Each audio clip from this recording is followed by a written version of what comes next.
Hello बच्चों, आपका आपके चैनल एग्री कोचिंग प्रयागराज में फिर से बहुत बहुत स्वागत है। एमसीक्यू की सेकंड सीरीज हम लोग लेके लाए हैं जो कल चल रही थी एग्रोनॉमी प्लस सॉइल साइंस की स्टडी को हम आगे बढ़ाते हुए आज शुरू करते हैं एक कोटेशन के साथ। एपीजे अब्दुल कलाम जी ने एक कोटेशन बोला था या कहा था या आने वाले युवाओं को एक सजेशन दिया था कि अगर सूर्य की तरह चमकना है तो सूर्य की तरह जलना भी पड़ेगा। तो ये सब ध्यान में रखते हुए हम लोग कार्यक्रम को बढ़ाते हैं। तो शुरू करते हैं एमसीक्यू की सेकंड सीरीज। कल हम लोग का पहला एमसीक्यू सीरीज हो गया था, ठीक है। आज हम लोग सेकंड सीरीज शुरू करते हैं। इसका पहला क्वेश्चन है the unit of R G R is relative growth rate की यूनिट क्या होती है। पहला ऑप्शन इसमें दिया है ग्राम पर डे और दूसरा ऑप्शन है ग्राम पर मीटर स्क्वायर पर डे और तीसरा ऑप्शन है ग्राम पर डे और चौथा ऑप्शन है ग्राम पर सेंटीमीटर स्क्वायर पर डे। चलो हम वन बाय वन ऑप्शन को देखते हैं, उसके बाद हमें खुद ही पता लग जाएगा कि आंसर क्या है। पहला ऑप्शन है कि ग्राम पर डे, कि हम देखेंगे ग्राम पर डे किसकी यूनिट होती है। एक होता हमारा एब्सोल्यूट ग्रोथ रेट। क्या होता है? Absolute growth rate. Absolute growth rate में हम ये देखते हैं कि जो ग्रोथ होता है पौधों का, क्या होता है? ग्रोथ होता है एक पर्टिकुलर टाइम में कितना ग्रोथ गेन कर रहा है हमारा प्लांट, तो हमारा बोलते हैं एब्सोल्यूट ग्रोथ रेट। दूसरा हमारा यूनिट क्या दिया है इसमें? ग्राम पर मीटर स्क्वायर पर डे। कि हमें देखना है कि ये किसका है। कि हमारा होता है, एक होता है हमारा CGR। क्या होता है? CGR। इसमें क्या देखते हैं हम लोग, जो हमारा पौधों का ग्रोथ हो रहा है एक पर्टिकुलर लैंड एरिया में, कितना, एक पर्टिकुलर लैंड एरिया में कितना जो होता है एक पर्टिकुलर टाइम में कितना वेट गेन हो रहा है, तो हमारा बोलते हैं CGR, क्रॉप ग्रोथ रेट। और तीसरा हमारा क्या है? ग्राम पर डे। ये क्या दिखाता है? अगला हमारा होता है रिलेटिव ग्रोथ रेट, RGR। ये क्या बताता है? ये बताता है कि एक पर्टिकुलर वेट ऑफ लीफ में कितना ग्राम जो होता है हमारा ग्रोथ या पौधों का भार गेन हो रहा है पर्टिकुलर टाइम में, तो हमारा बोलते हैं RGR। और चौथा जो दिया हमारा ऑप्शन, इसमें दिया ग्राम पर सेंटीमीटर पर डे। इसमें हमें देखते हैं NAR। आप लोग देखोगे नेट एसिमिलेशन रेट। क्या होता है? Net assimilation rate. ये क्या बताता है? एक पर्टिकुलर एरिया में, किसके एरिया में? लीफ के एरिया में कितना, एक पर्टिकुलर लीफ के एरिया में कितना जो होता है पौधे का ग्रोथ या कितना पौधे का बॉडी वेट गेन हो रहा है, उसे हमारा बोलते हैं नेट एसिमिलेशन रेट। और इसमें हमें किसका पूछा है? RGR का पूछा है। तो RGR के हिसाब से आप लोग लगा लीजिए कितना होता है ग्राम पर डे। आपका ये ऑप्शन सही हो जाएगा। बच्चों ये जो है ना इंडेक्स, जो हमारे ग्रोथ के इंडेक्स होते हैं उनको निकालने का एक हमारा फार्मूला होता है, 4-5 इंडिसेस होते हैं दिखाने के, ये हम चारों बता दिए। अब हम चलेंगे अगले वाले क्वेश्चन पे। अच्छा, ग्रोथ के बारे में अगर बता देते हैं तो जो ग्रोथ होता है पौधों में वो होता है irreversible changes weight and volume of plant, हमारा कहते हैं ग्रोथ। और दूसरा जो होता है डेवलपमेंट। डेवलपमेंट में हम लोग बच्चों देखते हैं कि फेजिक चेंजेस क्या हो रहा है पौधों में, फेजिक चेंजेस क्या हो रहा है उसे हमारा बोलते हैं डेवलपमेंट। ठीक है, अगले क्वेश्चन पे हम लोग चलते हैं। अगला क्वेश्चन है, देखो यही आ गया, the irreversible increase in volume and weight of the plant is known as. जो इरिवर्सिबल चेंजेस होता है वेट और वॉल्यूम में, भार और आयतन में पौधों में, तो क्या कहते हैं? ऑप्शन आपके पास है, पहला है डेवलपमेंट, इसकी हिंदी होती है विकास। डेवलपमेंट की हिंदी क्या होती है? विकास। और दूसरा जो ऑप्शन दिया है आपका ग्रोथ, और तीसरा ऑप्शन दिया है मैच्योरिटी, ठीक है। और चौथा ऑप्शन है ऑल ऑफ दिस। इसमें हम लोग देखते हैं, अभी हमने पिछले क्वेश्चन में डिस्क्राइब किया कि डेवलपमेंट क्या होता है, ग्रोथ क्या होता है ना। डेवलपमेंट का सिंपल सा मीनिंग होता है कि फेजिक चेंजेस, ऐसा चेंजेस जो फेजिक चेंजेस होते हैं पौधों में उसको हमारा बोलते हैं डेवलपमेंट। इसमें क्या होता है, जो पौधों के बॉडी पार्ट बन गए हैं उसमें जो होता है डिफरेंशिएशन होता है, बॉडी पार्ट अलग अलग होता है, यानी कि लीफ बनेगा, उससे हमारे कुछ आगे बढ़ के स्टेम का कुछ ग्रोथ होगा, लैटरल ग्रोथ होगा, एपिकल ग्रोथ होगा, फ्लावर निकलेंगे, ठीक है, इंफ्लोरेसेंस निकलेगा। जो फेजिक चेंजेज होता है उसको हमारा बोलते हैं डेवलपमेंट। बाकी ग्रोथ का हमने इसके पहले भी डिफिनेशन बताया कि जो इरिवर्सिबल चेंजेज होता है, क्या होता है? इरिवर्सिबल चेंजेज होता है किसमें? पौधों के वॉल्यूम में और किसमें, हमारे पौधों के वेट में, उसे हमारा बोलते हैं ग्रोथ। ठीक है, ध्यान देना। अच्छा, मैच्योरिटी क्या होती है? मैच्योरिटी का सिंपल सा मीनिंग होता है जब पौधों में फिजियोलॉजिकल प्रोसेस रिड्यूस हो जाए, या पौधों में फिजियोलॉजिकल प्रोसेस कम हो जाए, या पौधों में फिजियोलॉजिकल प्रोसेस क्या हो जाता है, एकदम ब्रेक ही हो जाता है। क्या हो जाता है? ब्रेक हो जाता है। और फिजियोलॉजिकल चेंजेस मतलब क्या होता है? उसमें फोटोसिंथेसिस रेट कम हो जाए, रिस्पिरेशन रेट कम हो जाए, तो उसे बोलते हैं फिजियोलॉजिकल प्रोसेस बंद हो गया, तो होता है मैच्योरिटी। ऑल ऑफ दिस तो होगा नहीं। यहाँ बात किया है इरिवर्सिबल की, और किसकी बात किया है? वॉल्यूम और वेट की। इसमें आपका ऑप्शन क्या सही हो जाएगा? ग्रोथ हो जाएगा। ध्यान देना हमेशा, क्या हो जाएगा? इसका आंसर हो जाएगा ग्रोथ। ये ध्यान देना। जो मैच्योरिटी होती है दो टाइप की होती है। कितने टाइप की होती है? दो टाइप की होती है। एक होता है हमारा फिजियोलॉजिकल मैच्योरिटी। क्या होती है? Physiological maturity. और दूसरा होता है, एक होता है हार्वेस्ट मैच्योरिटी। क्या होता है? Harvest maturity. अच्छा, फिजियोलॉजिकल मैच्योरिटी क्या होती है? एक ऐसा स्टेज जहां पर पौधों में जो फोटोसिंथेट होता है वो बनना बंद हो जाए। क्या हो जाए? जो फोटोसिंथेट बन रहा है फोटोसिंथेसिस प्रोसेस के द्वारा, वो बनना बंद हो जाता है, उसे हमारा बोलते हैं फिजियोलॉजिकल मैच्योरिटी। और फिजियोलॉजिकल मैच्योरिटी में सामान्यतः पौधों में जो पौधों के ग्रेन में जो मॉइस्चर कंटेंट होता है लगभग 25 से 30%। कितना होता है? 25 से 30%। और अगला हमारा होता है हार्वेस्ट मैच्योरिटी। क्या कहते हैं? Harvest maturity. लगभग फिजियोलॉजिकल मैच्योरिटी के एक वीक बाद, कितना? एक वीक बाद हमारा आता है हार्वेस्ट मैच्योरिटी। अब ये ध्यान देना, ये एक वीक बाद आता है, और जो ग्रेन में मॉइस्चर हो जाता है थोड़ा 20 या उससे कम हो जाता है। कितना? 20 या उससे कम हो जाता है। दोनों में डिफरेंस सही है। मोस्ट ऑफ जो हॉर्टिकल्चरल क्रॉप होती है उनका जो हार्वेस्टिंग होता है फिजियोलॉजिकल मैच्योरिटी पे होता है, और जो मोस्ट ऑफ जो हमारी एग्रोनॉमिक क्रॉप होती है, specially grain crop, cereal crop, pulse crop, उनकी जो हार्वेस्टिंग होती है हार्वेस्ट मैच्योरिटी पर होती है। ध्यान देना। ठीक है, आगे हम लोग चलते हैं अगले क्वेश्चन पे। अगला क्वेश्चन है फादर ऑफ सॉयल माइक्रोबायोलॉजी। ठीक है, मृदा सूक्ष्म जीव विज्ञान के जनक कौन है? इसमें आपके सामने ऑप्शन दिया गया। पहला है जे.डब्ल्यू. लीथर। पहला ऑप्शन क्या है हमारा? जे.डब्ल्यू. लीथर। और दूसरा है वी डॉकुचेव। तीसरा ऑप्शन है बीनो डे ग्रेडेस्की। और चौथा ऑप्शन है एम.एल. ट्रोग। चलो हम एक एक लोग के बारे में वन बाय वन डिस्कस करते हैं। जे.डब्ल्यू. लीथर कौन है? जे.डब्ल्यू. लीथर है सॉइल साइंस के पिता। किसके? सॉइल साइंस के पिता। सॉइल साइंस के पिता, वो भी कहाँ? इंडिया में। सॉइल साइंस के पिता अगर पूछे, मृदा विज्ञान के पिता, वो भी कहाँ? भारत में। तो कौन से हो जाएंगे हमारे? जे.डब्ल्यू. लीथर। और डॉकुचेव भी सॉइल साइंस के पिता हैं। किसके? सॉइल साइंस के ही फादर हैं। लेकिन कहाँ है? अगर नॉर्मली पूछेगा या वर्ल्ड में पूछेगा तो बता दीजिएगा। वर्ल्ड में कौन है? डॉकुचेव हो जाएंगे हमारे सॉइल साइंस के पिता। ये ध्यान देना हमेशा। अच्छा, इसका अगर फुल फॉर्म पूछेगा तो क्या होता है? वी जो लिखा गया है, इसका मतलब होता है वेस्ली एंड वेस्ली बिस डॉकुचेव। कहीं पूछेगा नहीं, लेकिन जानते रहना आप लोग।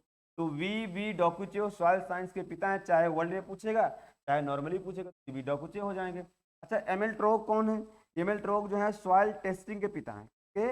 सॉइल टेस्टिंग क्या है? Soil testing. इसका मतलब जो होता है, पहला ऑप्शन गलत, दूसरा भी गलत, चौथा भी गलत। सही क्या हो जाएगा हमारा? बीनो डे ग्रेडेस्की। ये जो होते हैं सॉइल माइक्रोबायोलॉजी के पिता हैं। इसके साथ साथ ये ध्यान देना, नाइट्रिफिकेशन प्रोसेस को सबसे पहले इन्हीं ने देखा था। किसने?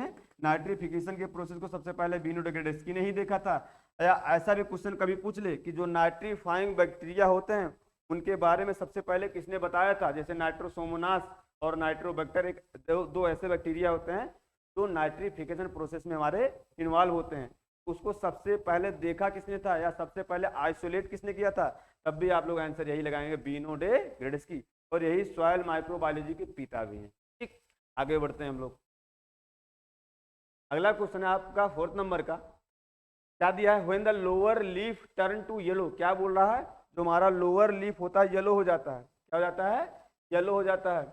और कौन सा लीफ? Lower leaf. ध्यान देना हमेशा। अगला पूछ रहा है बट प्रिंसिपल बीन बिकम। जो बीन्स होती हैं, जो मेन बीन्स होती हैं, क्या रहे हमारी? ग्रीन रहे। कैसी रहे?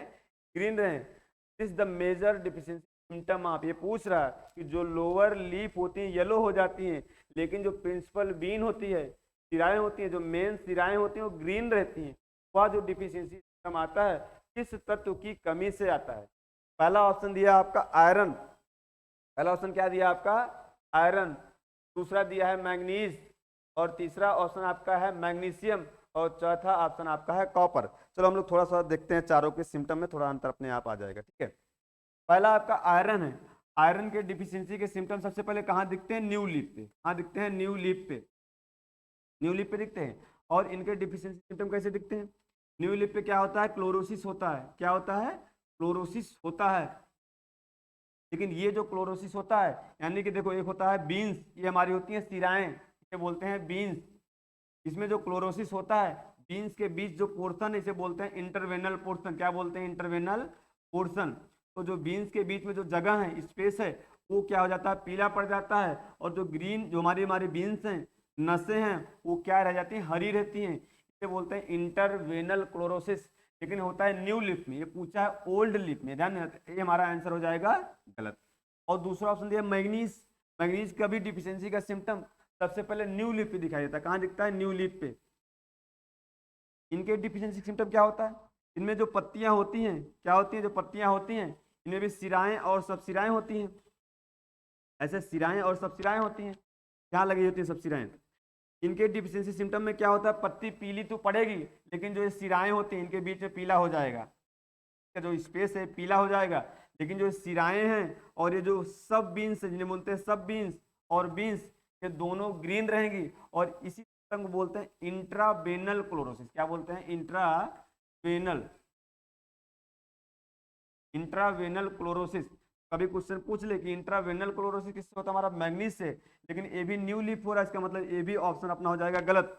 और ये कॉपर जो होता है, ए भी न्यू लीफ पे दिखाई देता है। इसका सिम्टम सबसे पहले कहाँ? न्यू लीफ पे। और कॉपर की कमी से क्या होता है? हमारी पत्तियां जो होती है हल्का सा येलो होती है। क्या होती हैं? हल्का सा येलो होती हैं। और जब सीवियर डिफिशियंसी होती है तो व्हाइट हो जाती है। कैसी हो जाती हैं? व्हाइट हो जाती हैं, ठीक है। अब बचा क्या हमारा? क्योंकि ये भी न्यू लीफ है, ऑप्शन ए भी हमारा गलत हो जाएगा। ऑप्शन जो मैग्नीशियम है, कमी से क्या होता है कि ये लोअर लिप पे दिखाई देता है सिम्टम। और सेम सिम्टम जैसे हमारा आयरन का होता है वही होता है कि क्या होता है? जो हमारी प्रिंसिपल बीन होती हैं वो ग्रीन रहती हैं, बाकी उनके जो बीज का स्पेस होता है वो येलो हो जाता है। उसी को बोलते हैं इंटरवेनल क्लोरोसिस। और वो दिखाई देता है। अगर लोअर लिप पे पूछ लिया तो क्या हो जाएगा हमारा? मैग्नीशियम। अगर न्यू लिप पे बोला तो हमारा क्या हो जाता है? आयरन, ठीक है, ध्यान देना। तो अगर इंटरवेनल वाला क्वेश्चन अगर ऐसे आएगा तो कर लीजिएगा आप लोग। अगला क्वेश्चन है कि yellowing physiological disorder related with, ठीक है, चाय में एक येलोइंग सिम्टम आता है तो डिसऑर्डर का नाम दिया जाता है, वो किस तत्व की कमी से होता है या किस तत्व से संबंधित है? तो आपका ऑप्शन क्या दिया है? पहला ऑप्शन है कैल्शियम, ठीक है, और दूसरा ऑप्शन है आपका बोरॉन, और तीसरा ऑप्शन है आपका सल्फर, और चौथा ऑप्शन है आपका मैग्नीज, ठीक है। चलो हम थोड़ा सा देख लेते हैं। अगर हम फिजियोलॉजिकल डिसऑर्डर की ही बात करते हैं तो कैल्शियम के नाम से आप लोग सुनोगे, खाता बेर किसमें होता है? हमारे इसे बोलते हैं ब्लॉसम इन रॉट। किसमें होता है? टोमेटो में। तो टोमेटो का बेर किससे होता है? कैल्शियम से होता है। एक आप लोग नाम सुनोगे ग्राउंडनट में पॉपिंग। क्या होता है? पॉपिंग। तो क्या होता है? जो ग्राउंडनट के पॉड होते हैं थोड़ा छोटे हो जाते हैं, या छोटे हो जाते हैं, या उन पे जो होते हैं दाने ही नहीं बनते, हमारा बोलते हैं ग्राउंडनट की पॉपिंग। क्या बोलते हैं? ग्राउंडनट की पॉपिंग। एक हमारा होता है कैविटी स्पॉट। क्या बोलता है? Cavity spot. ये किसमें होता है हमारा? ये हमारा होता है कैरोट में, ठीक है। तो कैरोट का कैविटी स्पॉट हमारा कैल्शियम की कमी से होता है। एक होता है हमारा बिटर पिट ऑफ एप्पल। क्या होता है? बिटर पिट ऑफ एप्पल, या एप्पल में बिटर पिट फिजियोलॉजिकल डिसऑर्डर किससे होता है? हमारा कैल्शियम की कमी से होता है, ठीक है। इसका मतलब ये आंसर नहीं है।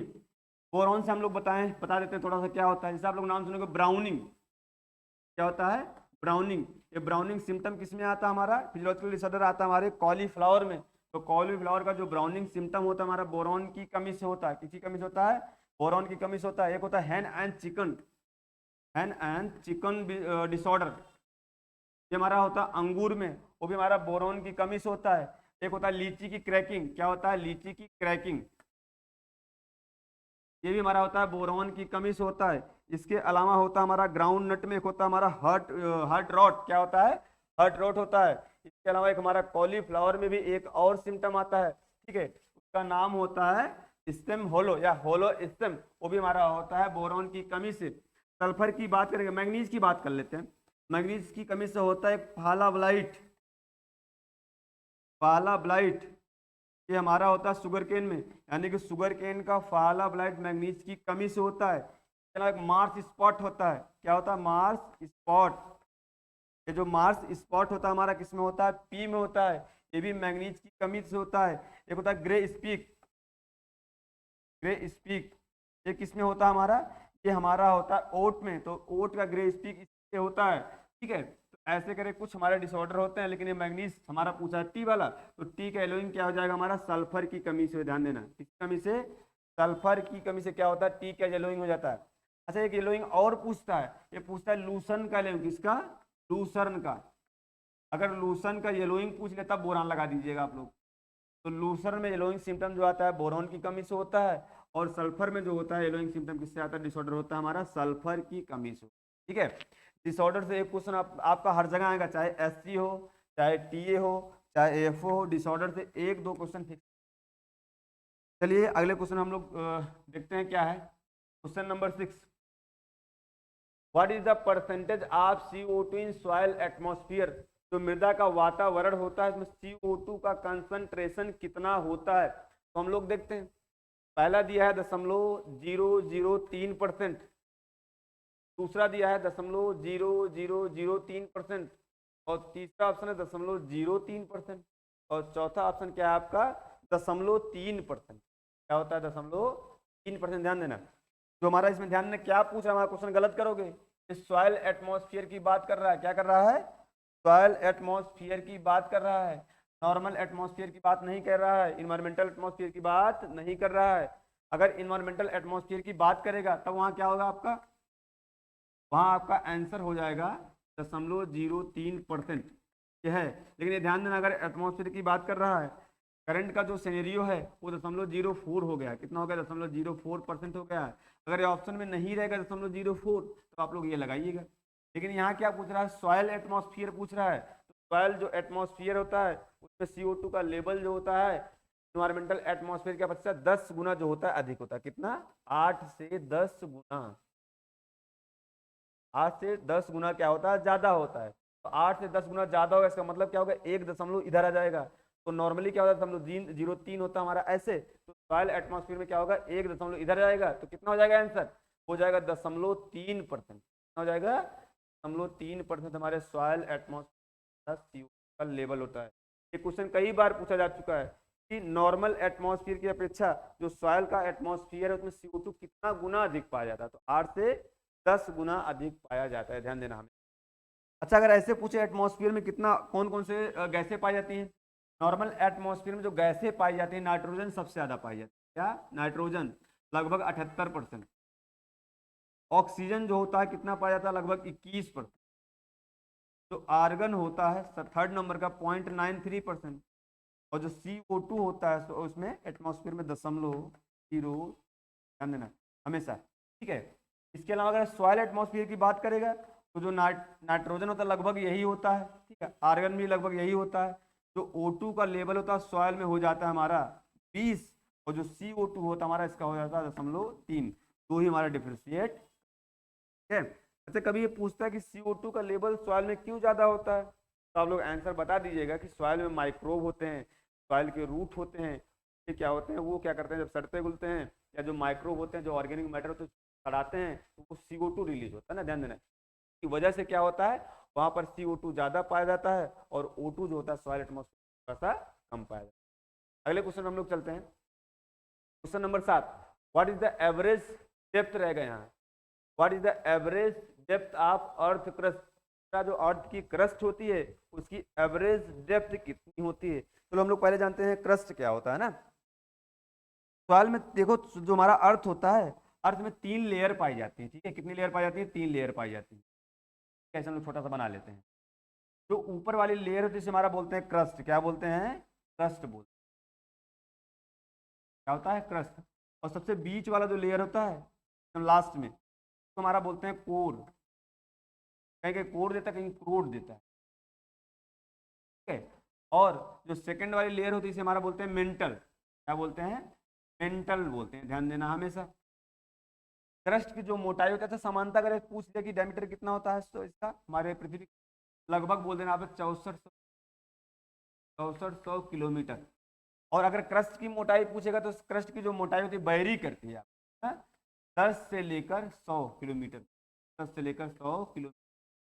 जो मेंटल की मोटाई है कहाँ से कहाँ तक वेरी करता है, ये जो 100 से लेकर कहाँ तक, 100 किलोमीटर से लेकर 2900 किलोमीटर तक जाता है। तो जो लास्ट वाला कोर जो होता है उसकी मोटाई कितनी होती है, 2900 से लेकर आ जाएगा 6400 किलोमीटर तक जाएगा, ये ध्यान देना हमेशा। और कुछ पूछता है, जैसे पूछता है क्रस्ट की डेंसिटी सामान्यता कितनी होती है, डेंसिटी, ठीक है। तो क्रस्ट की जो डेंसिटी होती है 2.5 से 3 होती है, 2.5 से 3 ग्राम पर सीसी, ठीक है। जो मेंटल की होती है आपको 3 से लेकर 4 या 4.5 तक मिलेगा, ठीक है। और जो कोर होता है, कोर की डेंसिटी होती है 9 से 12, कितनी होती है, 9 से 12 ग्राम पर सीसी। इसके अलावा एक क्वेश्चन और पूछता है, जो क्रस्ट होता है उसमें सिलिका और एल्यूमिनियम क्या होता है, डोमिनेंट होता है, क्या होता है, सिलिका और एल्यूमिनियम, कौन और एल्यूमिनियम, इसलिए इस लेयर को बोलते हैं सियोल लेयर। क्या बोलते हैं, सियोल लेयर, क्या बोलते हैं, सियोल लेयर।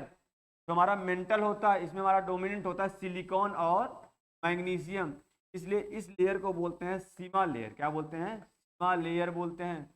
और जो हमारा कोर होता है इसमें क्या डोमिनेंट होता है, आयरन और निकिल, इसको बोलते हैं निफे लेयर। क्या बोलते हैं, निफे लेयर। कैसे हमारा हुआ क्रस्ट, मेंटल, कोर। ऐसा क्या है यहाँ इसमें, क्या क्रस्ट की मोटाई कितनी, तो क्रस्ट की मोटाई देखो सामान्यतः क्या हो सकती है, लगभग 100 तक जा रही है ना। क्या देखो पहला ही ऑप्शन हमारा 100 हो गया। अच्छा इसे एलिमिनेट करा करो, क्या नहीं हो सकता है ना, ये 400 तो होगा नहीं, तो बहुत ज़्यादा चला जा रहा है, 300 भी नहीं होगा, 200 भी नहीं होगा, तो नियरेस्ट कौन सा हमारा, यही हो जाएगा लगभग 100 किलोमीटर। अच्छा जो मोटाई बैरी कर रही है अलग अलग जगह, जो भी हमारे कॉन्टिनेंटल वाले एरिया होते हैं वहाँ पर मोटाई जो होती है थोड़ा सा ज़्यादा होती है क्रस्ट, और जो हमारे सी वाले ओशियन वाले एरिया होते हैं वहाँ पर मोटाई क्या होती है, थोड़ा, ठीक है। अगले क्वेश्चन में हम लोग चलते हैं। अगला क्वेश्चन है, term pedology is derived from, जो पेडोलॉजी टर्म है शब्द का किस शब्द से लिया गया है, किस वर्ड से लिया गया है, ठीक है, किस भाषा का शब्द है ना, ये पूछ रहा है। देखो हमेशा ये ध्यान देना, जहां पर हमेशा लॉजी लगा होगा किसी भी शब्द में, जहां आपका लॉजी लगा होगा वो हमेशा किस वर्ड से ओरिजिनेट होगा, तो सब भाषा से ओरिजिनेट होगा। हमेशा लॉजी वाला जो होता है ग्रीक भाषा का, यहाँ का ग्रीक भाषा का शब्द होता है।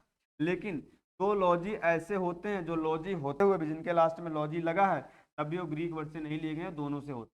पहला हमारा होता है पोमोलॉजी। क्या होता है, पोमोलॉजी। एक होता है सोशियोलॉजी। के ध्यान देना, इसमें लॉजी तो लगा हुआ है लेकिन ये पूर्ण रूप से ग्रीक वर्ड नहीं है, ये लैटिन और ग्रीक दोनों होते हैं हमेशा। क्या होते हैं, लैटिन प्लस ग्रीक दोनों होते हैं। सामान्यतः अपवाद यही है लॉजी वाले में, बाकी जितने भी लॉजी होते हैं जैसे एग्रो एस्ट्रोलॉजी हो गया, पोमोलॉजी हो गया, जिसमें भी लॉजी लग गया वो किस भाषा से लिया गया होगा, ग्रीक वर्ड से लिया गया। जिनके लास्ट में कल्चर लगा होगा, जिनके लास्ट में क्या होगा, कल्चर लगा होगा, वो किस भाषा से लिया होगा, लैटिन भाषा से ओरिजिनेटेड होगा। कहाँ से होगा, लैटिन भाषा से ओरिजिनेट होगा। जैसे एग्रीकल्चर, हॉर्टिकल्चर, सेरीकल्चर, यानी कि जिनमें कल्चर लगा होगा वो लैटिन भाषा का। अच्छा क्या पूछा यहाँ पर, पीडोलॉजी पूछा है, लगा है लॉजी, आप लोग आंसर लगाओ। लैटिन तो होगा नहीं, फ्रेंच भी नहीं होगा, अरबिक भी नहीं होगा, बच्चा क्या हमारा ग्रीक की तो सही है, ठीक है। इसमें भी लॉजी लगे वो ग्रीक भाषा का शब्द। अरे थोड़ा और समझ लो, तुम्हारे और भी भाषा होता है, जैसे अपने फंडा होता है बेनपा, फंडा याद कर लो, एन, ये कुछ ऐसे जिन पर लॉजी नहीं लगा तब भी क्या है, ग्रीक है, क्या है, ग्रीक है, ठीक है। तो ऐसे याद कर लो बेनपा ग्रीक। बी से मतलब होता है बायोडायनेमिक्स। क्या होता है, बायोडायनेमिक्स। क्या होता है, बायोडायनेमिक्स, ये भी हमारा ग्रीक भाषा से लिया गया है। इसका मतलब होता है एंजाइम। क्या होता है, एंजाइम, ठीक है। एन का मतलब है नेमेटोड। ई का मतलब होता है प्लास्टिड या पल्वराइजेशन। प्लास्टिड भी भाषा का शब्द है, ग्रीक भाषा का है। और ए का मतलब होता है आर्थ्रोपोडा। आर्थ्रोपोडा भी जो होता है ग्रीक भाषा का शब्द। यानी कि जो लॉजी के अलावा ऐसे वर्ड हैं जो लॉजी ना लगते हुए भी ग्रीक भाषा से लिए गए हैं। अच्छा एक और याद कर लें, टीबी फ्रेंच याद कर लो, जैसे टीबी फ्रेंच, ये फंडा है, आप लोग याद कर लो। मतलब क्या होता है, ट्रक गार्डनिंग और बल्गराइजेशन, तो किस भाषा से लिया गया होगा, फ्रेंच भाषा का से लिया गया होगा। क्या होता है, ट्रक गार्डनिंग और बल्गराइजेशन। क्या होता है, बल्गराइजेशन, ये दोनों कौन से भाषा से लिए गए हमारा, फ्रेंच भाषा से लिए गए हैं। अच्छा, इसमें जो अरेबिक दिया है, अरेबिक एक होता है मानसून, क्या होता है मानसून, मानसून जो होता है अरेबिक भाषा से लिया। तो ऐसे करके आप लोग याद कर लो, एक क्वेश्चन ये भी आपका पूछता है कि कौन से भाषा से लिया गया है। ठीक है, अगले क्वेश्चन पर हम लोग चलते हैं। अगला क्वेश्चन अपना है 9 नंबर का ना, which element has the highest content at the earth crust. कौन सा ऐसा तत्व जो होता है, जो हमारा क्रस्ट होता है, क्रस्ट मेंटल कोर, क्रस्ट वाले पार्ट पे सबसे ज्यादा पाया जाता है। तो ऑप्शन क्या है आपका, पहला ऑप्शन है ऑक्सीजन, ठीक है, और दूसरा ऑप्शन आपका है आयरन, तीसरा है एल्यूमिनियम, और लास्ट ऑप्शन आपका है कैल्शियम। तो हम लोग देखते हैं क्रस्ट पर कौन कौन से न्यूट्रिएंट डोमिनेंट हैं। सीक्वेंस हम लोग देख लेते हैं। सबसे जो ज्यादा पाया था हमारा O2 पाया था, क्या पाया था हमारा O2, सॉरी ऑक्सीजन से देखा, कितना पाया था, लगभग 46। दूसरा होता हमारा सिलिकॉन, सिलिकॉन जो पाया जाता है लगभग 27% पाया जाता है। ठीक है, एल्यूमिनियम होता है उसके बाद, देन होता है आयरन, उसके बाद हमारा होता है कैल्शियम, देन हमारा क्या होता है,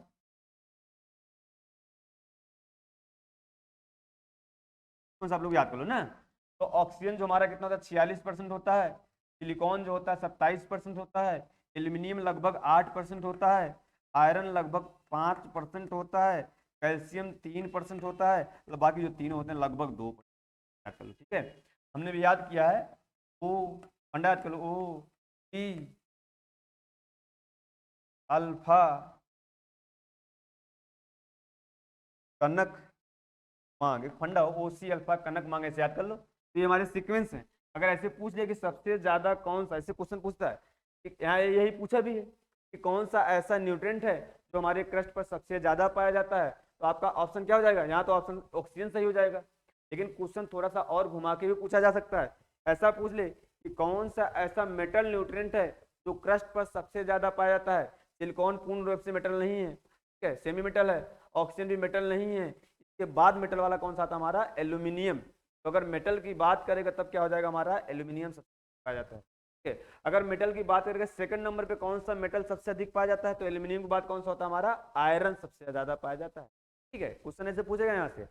एक क्वेश्चन और पूछता है कि कौन सा ऐसा डाइवेलेंट कैटायनिक मेटल है, डाइवेलेंट कैटायनिक एलिमेंट है, मेटल नहीं सॉरी, डाइवेलेंट कैटायनिक न्यूट्रिएंट ऐसा है जो क्रस्ट पर सबसे ज्यादा पाया जाता है, तब क्या लाओगे आप लोग कैल्शियम। तो यहाँ से 4 क्वेश्चन पूछे जा सकते हैं। तो सबसे ज्यादा डोमिनेंट ऑक्सीजन, सेकंड नंबर पर सिलिकॉन, अगर मेटल की बात कर लीजिए सबसे ज्यादा मेटल कौन सा डोमिनेंट होता है, हमारा एल्यूमिनियम, सेकंड नंबर का मेटल हमारा आयरन, और अगर ऐसे पूछ लिया कि कौन सा ऐसा जो होता है डाइवेलेंट कैटायनिक न्यूट्रिएंट होता है जो डोमिनेंट होता है, तो हमारा कौन सा हो गया कैल्शियम। ठीक, आगे बढ़ते हैं। क्वेश्चन नंबर 10वां है अपना ना, criteria of essentiality was, criteria of essentiality of nutrient was refined by, जो क्राइटेरिया दिया गया था न्यूट्रिएंट के इसेंशियलिटी का, उसको रिफाइंड किसने किया था, ध्यान देना अपने को ना। तो रिफाइंड किसने किया था, ऑप्शन क्या है, पहला है ऑर्नोन, पहला ऑप्शन क्या है हमारा ऑर्नोन, दूसरा है स्टाउट, और तीसरा है ऑर्नोन एंड स्टाउट दोनों, और चौथा ऑप्शन है निकोलस, ये ध्यान देना। अच्छा, सबसे पहले हम लोग यही जानते हैं क्राइटेरिया ऑफ इसेंशियलिटी होता क्या है, दिया किसने था। क्राइटेरिया ऑफ इसेंशियलिटी तो दिया था सबसे पहले 1939 में, 1939 में दो साइंटिस्ट थे, आर्नोन, आर्नोन एंड स्टाउट, क्या था, आर्नोन स्टाउट ने दो साइंटिस्ट ने दिया था। इसका सिंपल सा मीनिंग होता है, उन्होंने 3 क्राइटेरिया दिया था, कितने दिया था, 3 क्राइटेरिया दिया था। और जो न्यूट्रिएंट हमारे, वैसे तो 118 न्यूट्रिएंट हैं अभी तक खोजे गए हैं सारणी में, आवाज सारणी में, लेकिन जो न्यूट्रिएंट इन तीनों क्राइटेरिया को फॉलो करेंगे वही पौधों के लिए इसेंशियल होंगे। ठीक है, हम ऐसे बोल दे रहे हैं, आप लोग लिखना होगा, लिख लीजिएगा। जो पहला हमारा क्राइटेरिया था, एक तत्व की कमी होने पर, ठीक है, एक तत्व की कमी होने पर, स्पेशली न्यूट्रिएंट, एक न्यूट्रिएंट की कमी होने पर पौधा अपना लाइफ साइकिल कंप्लीट करने में असमर्थ होता है, यानी कि एक की कमी होने पर ही पौधा लाइफ साइकिल पूरा नहीं कर पाता। दूसरा क्राइटेरिया क्या था, एक पर्टिकुलर इसेंशियल न्यूट्रिएंट की कमी हुई तो उसकी पूर्ति हम उसी न्यूट्रिएंट से करते हैं। और तीसरा क्राइटेरिया क्या था, इसेंशियल न्यूट्रिएंट जो होते हैं वो डायरेक्टली मेटाबॉलिक प्रोसेस में, पौधे के मेटाबॉलिक प्रोसेस में डायरेक्टली इन्वॉल्व हो। तो अगर एक की कमी हुई तो लाइफ साइकिल नहीं पूरी होगी, अगर किसी एक की कमी हुई तो उसकी पूर्ति हम उसी से ही करते हैं। और जो इसेंशियल न्यूट्रिएंट होते हैं वो पौधे के मेटाबॉलिक एक्टिविटी में डायरेक्टली 12 होते हैं। तो अगर ये जो तीनों क्राइटेरिया फॉलो करेगा वो पौधों के लिए एसेंशियल न्यूट्रिएंट कहलाएगा। ये तीनों क्राइटेरिया फॉलो करते हैं कितने, 17 न्यूट्रिएंट। कितने अभी कर रहे हैं, 17। लेकिन जब ये क्राइटेरिया दिया गया तब 16 न्यूट्रिएंट फॉलो कर, हाँ 16। लेकिन बाद में जो होता हमारा एक निकिल जोड़ा गया था, ठीक है, कौन जोड़ा गया था, निकिल स्टाउट साहब जोड़े थे 86 में। अब कितने हो गए एसेंशियल न्यूट्रिएंट, 17 हो गए हैं। लेकिन ये ध्यान देना, जो क्राइटेरिया दिए थे 1954 में आए थे ऑर्नॉन साहब अकेले।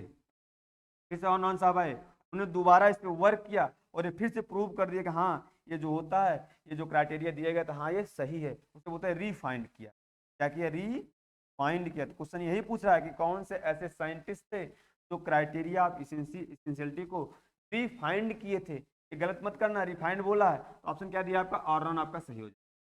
लेकिन अगर पूछा किसने दिया था क्राइटेरिया तो क्या हो जाता हमारा, ऑर्नॉन और स्टाउट हो जाता है। ध्यान देना हमेशा। अच्छा, निकोलस साहब क्या थे, निकोलस साहब ने एक न्यूट्रेंट दिया था, फंक्शनल न्यूट्रेंट। क्या दिया था, फंक्शनल न्यूट्रेंट टर्म निकोलस साहब ने दिया था। इसके अलावा एक और चीज होता है, अल्ट्रा माइक्रो न्यूट्रेंट शब्द भी हमारे किसने दिया था, निकोलस साहब ने। ठीक है, आगे बढ़ते हैं हम लोग।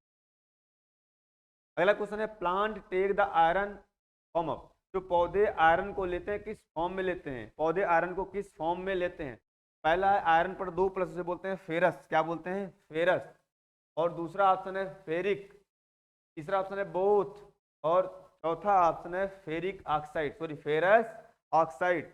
आपको देखना है जो पौधे आयरन को लेते हैं, मोस्ट हम सभी का एक बार देख लेते हैं। जो हमारे 17 एसेंशियल न्यूट्रिएंट है वो पौधे किन फॉर्म में लेते हैं। जैसे पीएचओ की बात नहीं करते हैं हम लोग, नाइट्रोजन से शुरू करते हैं।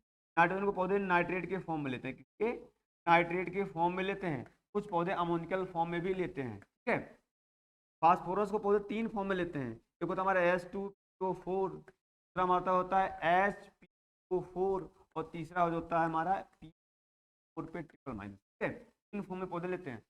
और के को पौधे किस रूप में लेते हैं, हमारे K+ के रूप में होते हैं। ठीक है, कैल्शियम को कैल्शियम आयन के रूप में लेते हैं। मैग्नीशियम को भी मैग्नीशियम आयन के रूप में ग्रहण करते हैं। ठीक है, सल्फर को हमारा लेते हैं सल्फेट के फॉर्म में, किसके, सल्फेट के फॉर्म में लेते हैं। इसके अलावा आयरन को मोस्टली जो पौधे होते हैं फेरस के फॉर्म में लेते हैं, कुछ पौधे फेरिक के फॉर्म में भी लेते हैं। मैग्नीज को मैग्नीज आयन के रूप में लेते हैं, के रूप में लेते हैं मैग्नीज, आयरन मैग्नीज।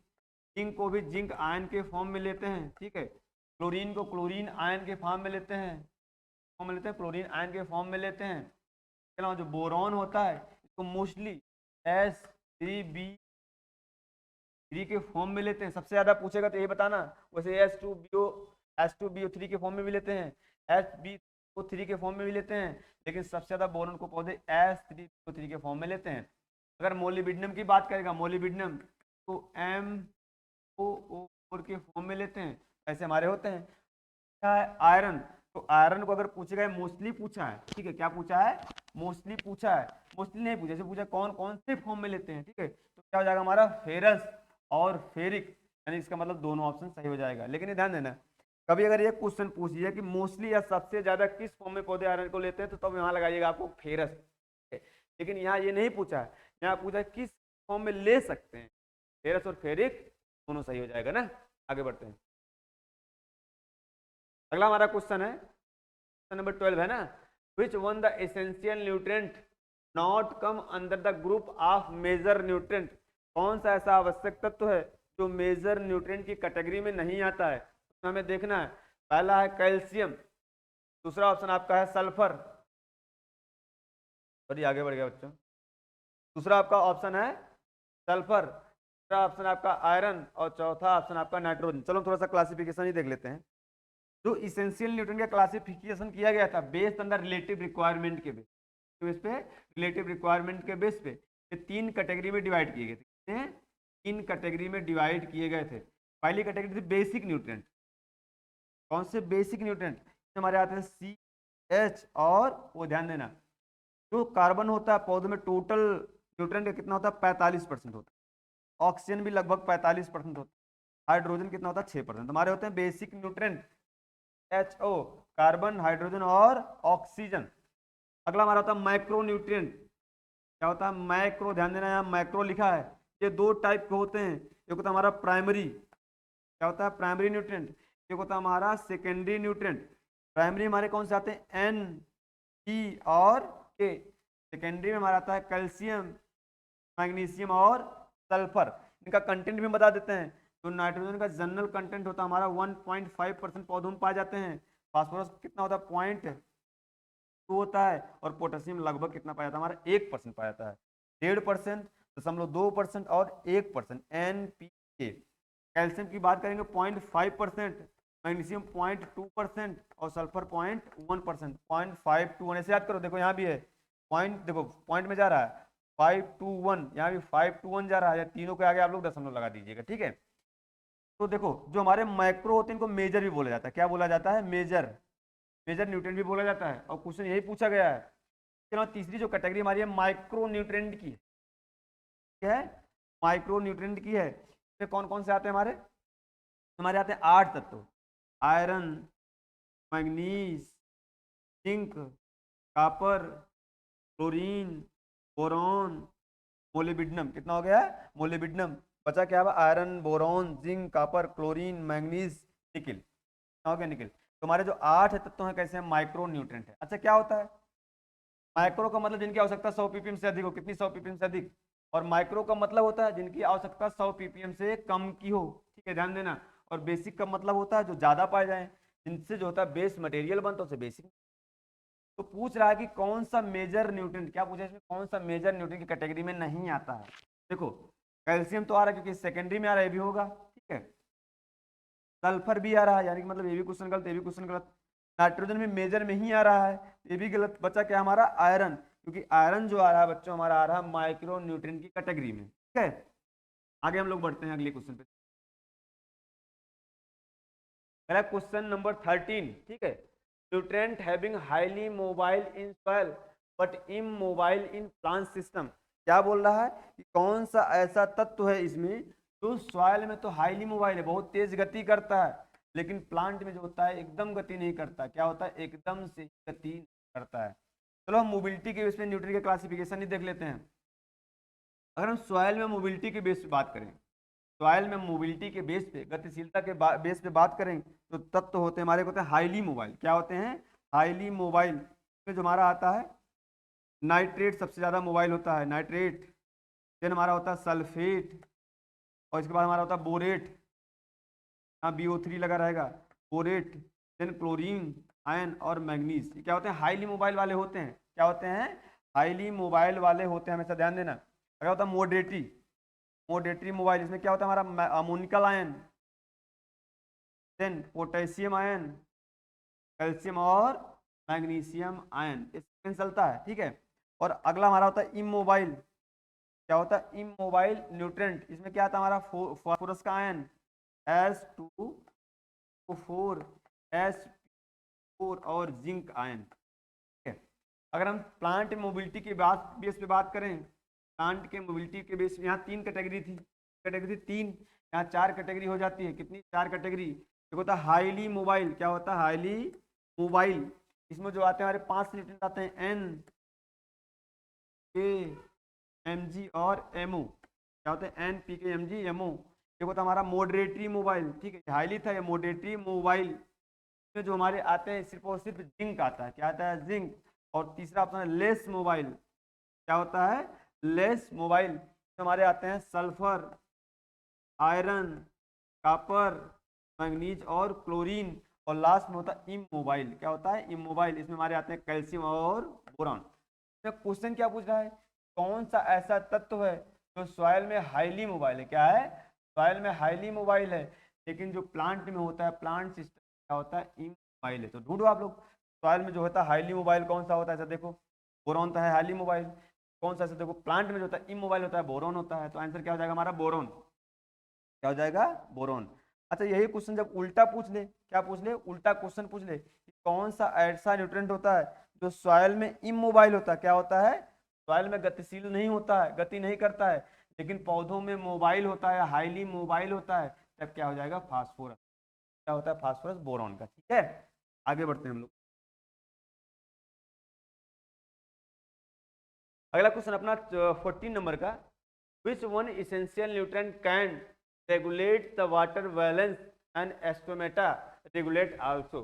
कौन सा ऐसा न्यूट्रिएंट होता है जो वाटर बैलेंस को रेगुलेट करता है, उसके साथ साथ स्टोमेटा के ओपनिंग और क्लोजिंग में भी सहायता करता है, स्टोमेटा को ओपन या क्लोज करने में सहायता करता है। तो हम लोग देखेंगे ऑप्शन क्या है, नाइट्रोजन। क्या होता है, नाइट्रोजन दिया है। दूसरा आपका ऑप्शन है पोटेशियम, तीसरा ऑप्शन आपका फास्फोरस, और चौथा ऑप्शन आपका है कैल्शियम। चलो हम एक एक का थोड़ा मेन मेन फंक्शन जान लेते हैं। देखो नाइट्रोजन जो होता है, नाइट्रोजन वो क्या होता है, पहली बात तो प्रोटीन का पार्ट होता है। किसका पार्ट होता है, प्रोटीन का पार्ट होता है, प्रोटीन का पार्ट होता है। ध्यान देना, फंक्शन हम देख रहे हैं, ये बेड रॉक में नहीं पाया जाता है। जितने भी एल्कलॉइड होते हैं, एल्कलॉइड, एल्कलॉइड मतलब क्या होता है, जैसे हमारा आप लोग जानते हो कि ज्वार में एसटीएन जिसे बोलते हो पाया जाता है, कॉटन में गॉसिपॉल पाया जाता है, और जैसे सीनिग्रीन हमारे कैबेज वगैरह में पाया जाता है। तो हमारे क्या होते हैं, एल्कलॉइड होते हैं। एल्कलॉइड में भी पाया जाता है, प्रोटीन में भी पाया जाता है, और जो हमारे न्यूक्लिक एसिड होते हैं, क्या होते हैं, न्यूक्लिक एसिड जैसे आरएनए डीएनए वगैरह होता है, उसमें भी पाया जाता है। कि हमारे नाइट्रोजन का यहाँ इसका कंपोनेंट। पोटेशियम की बात करके हम आगे आ रहे हैं। पोटेशियम सेल सैप में पाया जाता है। कहाँ पाया जाता है, सेल सैप में पाया जाता है, और सॉल्यूशन के फॉर्म में पाया जाता है। और इसी का मेन फंक्शन जो होता है, क्या होता है, मेन फंक्शन इसका होता है स्टोमेटा। क्या करता है, स्टोमेटा को ओपन और क्लोज करवाता है। हम बाद में बताएंगे भी, थोड़ा डिस्क्राइब करके जब फिजियोलॉजी पढ़ाएंगे तो बताएंगे स्टोमेटा को क्लोज और ओपन कैसे पोटेशियम करवाता है। ठीक है। अच्छा, फास्फोरस का क्या क्या होता है, ये एटीपी का पार्ट होता है, एडीपी का पार्ट होता है, फॉस्फोलिपिड का पार्ट होता है। किसका, फॉस्फोलिपिड का पार्ट होता है, न्यूक्लियोटाइड का पार्ट होता है, न्यूक्लिक एसिड का पार्ट होता है। और इसका मेन फंक्शन क्या होता है, ये पौधों में रूट ग्रोथ को प्रमोट करता है और शूट ग्रोथ को कम करता है। अगला हमारा कैल्शियम जो होता है, कैल्शियम ये कहाँ पाया जाता है, सेल वाल में पाया जाता है। कहाँ, सेल वाल में पाया जाता है एज ए सेल पेक्टेट। कैसे पाया जाता है, सेल पेक्टेट के रूप में पाया जाता है। इसके अलावा कैल्शियम और कहाँ पाया जाता है, रूट के टिप में पाया जाता है। मेरिस्टेम जो भी होगा वहाँ कैल्शियम पाया जाता है। ठीक है। और कैल्शियम का मेन फंक्शन जो होता है कि जो सेल वाल होता है उसका ग्रोथ अच्छे से हमारा कैल्शियम होता है। लेकिन यहाँ पूछा क्या है हमारा, यहाँ पूछा है कि कौन सा ऐसा न्यूट्रिएंट होता है जो वाटर बैलेंस को रेगुलेट करता है और स्टोमेटा को भी रेगुलेट करता है। तो ऐसे करके हमारा हो जाएगा पोटेशियम। अच्छा, पोटेशियम स्टोमेटा का तो रेगुलेट कर रहा है, लेकिन वाटर बैलेंस को कैसे रेगुलेट करता है। देखो जो भी हमारा वाटर का लॉसेस होता है पौधों में, सबसे ज्यादा होता है हमारा ट्रांसप्रेशन द्वारा। ठीक है, किस तरह होता है, ट्रांसप्रेशन द्वारा। और ट्रांसप्रेशन जो होता है सबसे ज्यादा होता है स्टोमेटा के द्वारा होता है, स्टोमेटा रंध्र जिसे बोलते हैं। ठीक है, रंध्र के द्वारा जो होता है हमारा।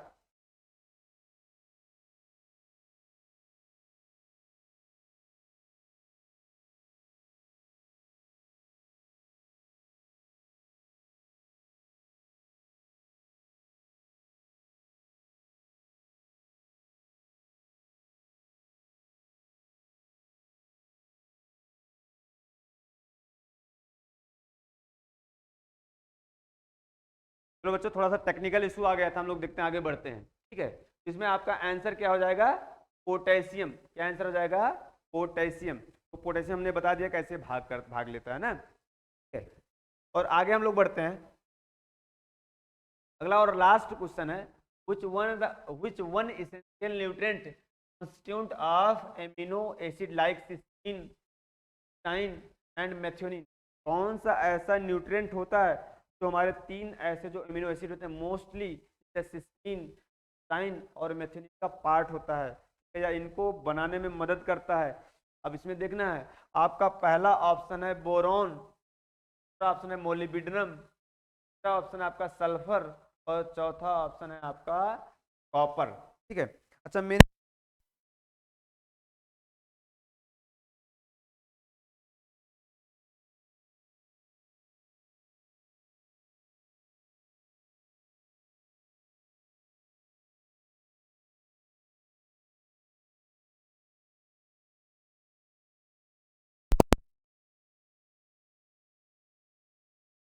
बच्चों क्या होता है इसमें, आपका चार ऑप्शन दिया था। ठीक है, एक एक काम फंक्शन थोड़ा सा जान लेते हैं स्पीड में। ठीक है। अच्छा, बोरॉन का मेन जो फंक्शन क्या होता है, बोरॉन का, ठीक है, हम ऐसे बोल रहे हैं, आप लोग थोड़ा सा लिख लिया करो, जो अच्छी चीजों से लिख लिया करो। ठीक है, बोरॉन का जो मेन फंक्शन होता है वो क्या करता है, बड ग्रोथ को प्रमोट करता है। और इसके अलावा जो बोरॉन होता है, जो पौधों में हमारे बनते हैं फोटोसिंथेट, उनको ये बनाने में मदद करता है, और बनाने के साथ साथ वो एक स्थान से दूसरे स्थान में पहुंचाने में भी मदद करता है। ठीक है, तो फोटोसिंथेसिस को बनाने में, उसको एक स्थान से दूसरे स्थान में पहुंचाने में मदद करता है। इसके अलावा जो पोलन बनता है, पोलन, पोलन के बनने में बोरोन बहुत ज्यादा मदद करता है, ध्यान देना, ठीक है। तो बोरोन तो होगा नहीं, तो इसका मतलब बोरोन आंसर नहीं होगा। अगला है मोलिब्डेनम। मोलिब्डेनम क्या चीज करता है? मोलिब्डेनम जो होता है हमारा नाइट्रोजन का जो फिक्सेशन होता है, किसका? नाइट्रोजन का फिक्सेशन, उसमें ये मदद करता है। ये इसमें मदद कैसे करता है? क्यों? क्योंकि जो हमारा नाइट्रोजन के फिक्सेशन पे काम देता है नाइट्रोजनेज एंजाइम, क्या होता है? Nitrogenase enzyme. उस नाइट्रोजनेज एंजाइम का पार्ट होता है मोलिब्डेनम और आयरन। ये जो होता है नाइट्रोजन के मोलिब्डेनम अहम रोल प्ले करता है, ठीक है। इसका मतलब मोलिब्डेनम भी गलत हो जाएगा, ठीक है। अच्छा, कापर का क्या काम होता है? कापर जो है फ्लावरिंग वगैरह को प्रमोट करता है, फ्लावर की संख्या को बढ़ा देता है, ठीक है, ये ध्यान देना हमेशा। इसके अलावा ये प्लास्टोसाइनिन का पार्ट होता है, हमारा होता है पिगमेंट, प्लास्टोसाइनिन का पार्ट है, इसका मतलब कापर भी आंसर नहीं होगा। दूसरा ऑप्शन जो हमारा सल्फर। सल्फर एक ऐसा न्यूट्रिएंट है जो होता है सिस्टीन, सिस्टाइन, मेथियोनिन को प्रमोट करता है। सल्फर को बोलते हैं कि सल्फर जो होता है ऑयल वाली क्रॉप के लिए सबसे ज्यादा जरूरी, ठीक है। इसमें आंसर क्या हो जाएगा अपना? सल्फर। अच्छा, सल्फर के अलावा अगर पूछ लिया कि कौन सा ऐसा न्यूट्रिएंट होता है जो सल्फर के अलावा, कौन सा ऐसा न्यूट्रिएंट होता है जो सल्फर के अलावा भी ऑयल सीड में जरूरी होता है, ठीक है। तो या ऑयल फॉर्मेशन में सल्फर के अलावा और कौन सा न्यूट्रिएंट जरूरी होता है? तब क्या हो जाएगा अपना? मैग्नीशियम, ध्यान देना हमेशा। ये भी क्या होता है? ऑयल फॉर्मेशन को प्रमोट करता है, ध्यान देना, ठीक है। ऐसे करके आपका हो जाएगा सल्फर आंसर, ठीक है।